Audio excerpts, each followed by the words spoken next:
Irish Physios, and I'm with John today. We're going to talk to you about Tailor's bunion. So a Tailor's bunion affects the fifth metatarsal, or the pinky toe, where the toe starts to deviate towards the midline, so that's towards your big toe.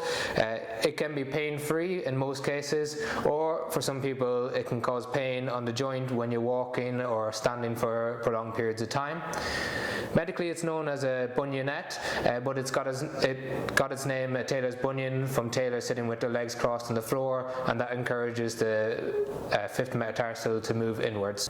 John's going to talk to you about the symptoms of a Tailor's bunion, and we're going to take you through the causes, diagnosis, and how to treat it. So symptoms of a Tailor's bunion will be pain around that fifth metatarsal, and you're getting pain along the toe joint where it's a bit of swelling and inflammation around there. As James had mentioned, not everyone gets pain associated with this, and sometimes just gets that deviation. There is disturbance within the joint surfaces as well, so the ligaments on the outside of the joint also get a bit degenerative, and then that causes it to deviate even further. You can also get osteoarthritic change in the joint, which also can drive a lot of that pain. But as we mentioned, unless there is a lot of load going through that joint, it may not be symptomatic for most patients. The causes of a Tailor's bunion are, first of all, as mentioned, people sitting on the floor with their legs crossed. Not as common these days. We see it more often with people who wear high heels, people who wear narrow shoes, not only shoes that come to a point, but shoes that are rounded on top, because it doesn't allow for the natural position of the foot. If people have poor foot control and are keen runners or carry out impact exercise and they overload the outside of the foot, it can cause excess pressure on the fifth metatarsal and cause that toe joint to deviate inwards. Other causes include a history of a fracture to the area. This can lead to onset of arthritis within the joint, leading it to become stiff, and it begins to deviate over time.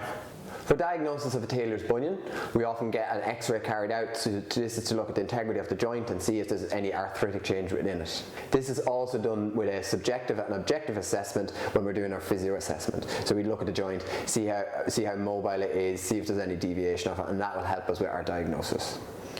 For treatment, we typically look at external things that can contribute to it. So we talk a bit about footwear. So in an ideal world, a cushion trainer works best. Trainer widths are measured through A to E, and getting this measured in a store can be really helpful, allowing the toes to spread while you stand, as any compression going from outside to inside can facilitate deterioration of the condition. Strengthening exercises can be helpful too. We look at strengthening the perineal muscles and the intrinsic muscles of the foot. They do require quite a lot of persistence. They're not the most exciting exercises in the world. We have some links below to some perineal strengthening and foot intrinsic strengthening exercises that you can carry out.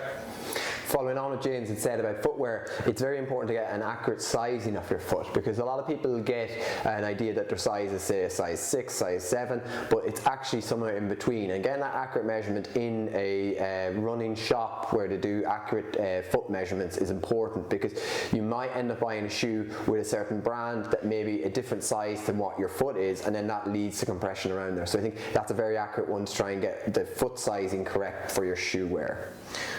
For the painful Tailor's bunion, insoles can be helpful. Custom made ones, we look at cutting out a little gap where the fifth metatarsal is, so when you walk there's less pressure going through that toe. That can ease the pain. In more severe cases, we may look towards ultrasound guided injection into the joint.